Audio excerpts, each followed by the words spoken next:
Greetings viewers, Eric the Car Guy here, also known as ETCG1 on this here channel. How are you? And hey, thanks for watching. And by the way, here on ETCG1 we talk about stuff. We don't do repair videos. If you want repair videos, I'll put a link in the description to the Eric the Car Guy channel that you can go to, watch all the repair videos you want. If you want to stick around and join in on the discussion here at ETCG1, welcome. Today's topic is similar to another topic that I did not too long ago. Know when to quit was that topic. I'll also post a link in the description to that. But this video is know when to call it a day. The distinction between the two is when to quit is to realize when you're beat and say, all right, enough. And you just take a different approach, cut your losses, walk away. Knowing when to call it a day is when you've been working and working and working and working at something and you find yourself at sort of an impasse. You're not necessarily making progress any longer. And that might be the point to just throw in the towel and say to yourself, you know what, I'll get back to it tomorrow. Or just maybe walk away for a bit, take a little break, have a mental cigarette. I smoked for about 15 years myself, and that was, you know, a nice time to go and have a cigarette. Was at that peak of stress, or you just reach a certain level. It's like, I'm gonna go grab a smoke and just sort of sit this one out for a bit. And honestly, that's one of the things I miss most about smoking. I don't miss the actual cigarettes themselves. I just miss the, you know, I seem to have a lot of extra time after I quit smoking. And actually, I've quit smoking now for about that's more than 8 years now. I couldn't afford it anymore. And honestly, it was a great decision. I'm happy. I have sort of veered off topic somewhat. I apologize for that. But the point is I used to take a step back. And I do that less now that I'm not smoking is kind of also the point. And as a result, I might find myself a little more stressed. In fact, you can probably see it in my eyes a little bit. I'll just say the past 2 days for me have been sort of a marathon of sorts here at the shop, and it's about to wrap up here. If you're wondering what's going on with the Astra van behind me, I have not done a video on it, and I'll tell you what, I'm not going to until I get a different vehicle to do this video. But it had a spider injector problem, and Astra vans, as you can see, are difficult to get to. This one is a conversion van. On top of that, in addition to that, well, I don't know if you can see it too much, but really my tools and the mess that's there wasn't any worse than what was here already. So I'm working in a dumpster that kind of smells in very cramped, confined spaces, hurting my back. Welcome to the wonderful profession of auto mechanics. You know, in some ways I love it. I don't know if I love the abuse or what, but this is just the end of a very long road of the past couple of days, and I feel like calling it a day.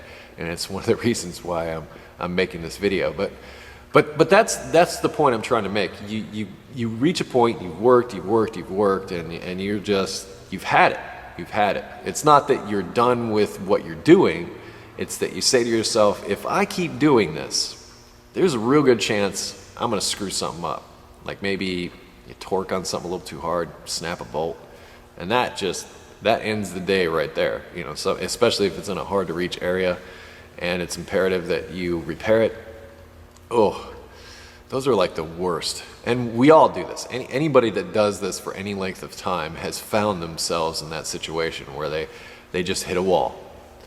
And that's what I'd like to discuss here, throw out to the group, the class, what have you, for discussion is, like, what do you call it a day? What is that trigger? What is that mechanism that you're working along and you say, all right, that's it, I had enough, no mas. And you walk away for a little bit, but then, you know, you go back, you maybe eat something, you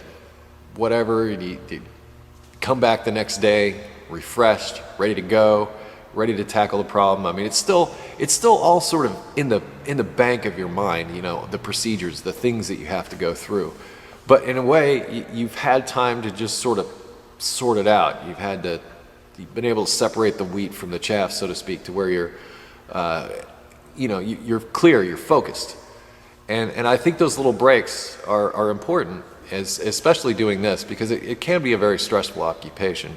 It can be just a stressful exercise. And for those of you that are just DIYers and you know, doing things on your own, it can be even more frustrating because of maybe, you don't have the right tool, or don't have the proper know-how or the manual, or something that's holding you back, some resource that you're not able to obtain that's kind of wrecking your day. I get it. I was there before I was here, so it's not like I was born a mechanic. Well, in some ways maybe, but I had to learn it. I had to practice it, and that's just what it is. The practice of it leads you to these places, and you get stressed out, and you get just to that limit, and then it's time to call it a day and come back the next day, hopefully refreshed and ready to go, which is about what I'm gonna do here to this Astro van. And like, don't be too hard on me for not making a video this time.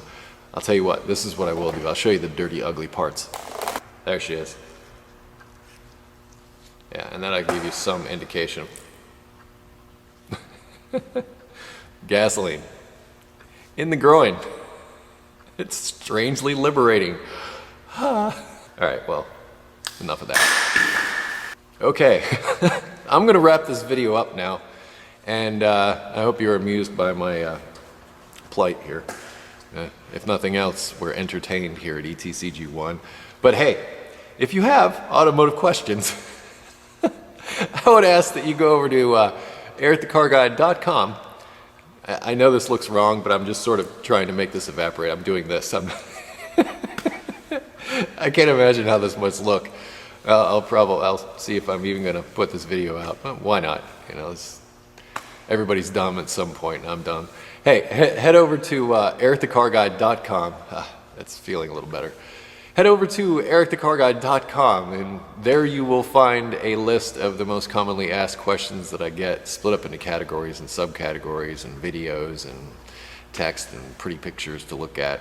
All that stuff to give you instant answers to those questions that you might have. If that doesn't work out for you, type in a couple of keywords into that search function there at the top of the page. And by the way, you can also type in your check engine light codes to get very specific information on what those codes mean, in addition to anything we have in our database about those codes or your automotive issue. Remember, keywords, people. Don't type in a paragraph. If that's not enough and you feel like typing a paragraph about your problem, well, feel free to sign up for our forum. It's absolutely free. All you need is a valid email address and to respond to the confirmation email that should end up in your inbox. If that doesn't happen, check your spam folder, bulk folder, under the cushions of your couch, and see what you can do to find that thing. And if not, maybe you got a little spare change to boot. But you'll need that in order to complete your registration and post over at the forum. To service and repair is where we post our automotive issues, and those of us over there that spend time will do what we can to try to help you with that issue. If you wish to connect with me socially, I can be found on Google+, Facebook, and Twitter. And Mr. Gasoline on the crotch says, be safe, have fun, and of course, stay dirty. Yeah, so maybe it's time to call it a day.